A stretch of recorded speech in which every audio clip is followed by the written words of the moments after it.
সবচেয়ে বড় কথা এবার এটা মোটামুটি ইন্টারেস্টিংই গেল।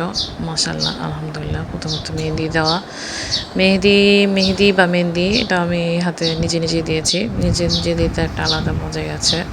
আপনারা চাইলে এক হাত নিজে নিজে দিবেন, আরেক হাত গিয়ে পার্লারে অথবা যে দিতে পারে তার কাছ থেকে দিয়ে নিতে পারেন। তবে এখনকার সময় মেহেন্দি নিজে নিজে দেওয়াই ভালো।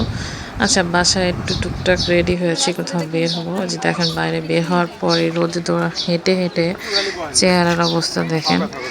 বাসায় যতটুকু ছিল বাইরে এসে রোদে শেষ। আচ্ছা, এটা কোথায়? এটা হচ্ছে বোটানিক্যাল গার্ডেন। কেন জানি ঈদের মধ্যে দ্বিতীয় দিন এখানে গেছিলাম কিছু ছবি তোলার জন্য। আসলে গেছিলাম তো কয়েকজন মিলে এখানে ভালো কিছু ছবি তুলবো, কিন্তু যাওয়ার পথে রাস্তায় অনেকটুকু জায়গায় হেঁটে যেতে হয়েছে, যেটার জন্য এনার্জি সব আগেই শেষ হয়ে গেছে। এখানে কিছু ভালো ক্লিপস ছিল।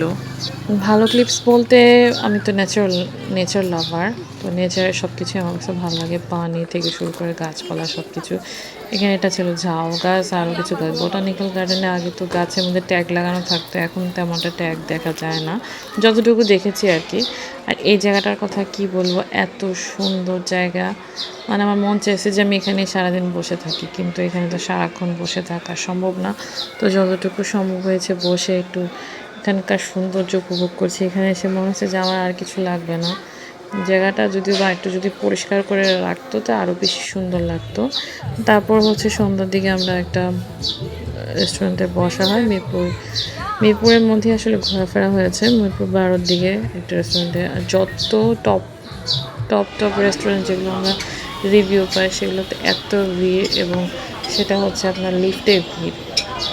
10তলা 8তলা বিল্ডিংয়ে আপনারা লিফটের মাধ্যমে আমরা যাতায়াত করি, সেক্ষেত্রে লিফটটাই ভিড় হয় অনেক। তারপর ওখানে যেহেতু ভিড়, জায়গার ডেকোরেশনটা সুন্দর লাগতেছিল, তাই এখানে একটু কিছু ক্লিপ নিলাম। এটা হচ্ছে পশ মিরপুর 12।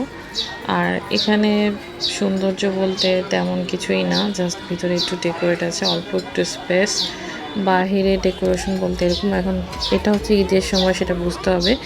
ঈদের পরে আসলে জায়গাটা ওরকম এত রাশ থাকে না, তবে ঈদের সময় ওখানে ঘোরা মানে এরকম যে বিয়ে বাড়িতে খাবার খেতে গিয়েছেন, তো খাবার এত ভালো হয়েছে যে মানুষ খেতেছে, লাইন ধরে দাঁড়ায় আছেন আপনি। ডেকোরেশনে শুধু উপরে একটু সুন্দর, তো তৃপ্তি নিয়ে বসে এনজয় করার মতো সিচুয়েশন আসলে ঈদের টাইমে না।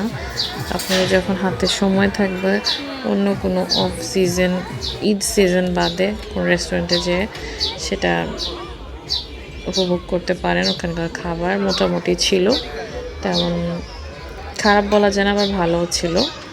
তো দেখে বুঝে যাবেন।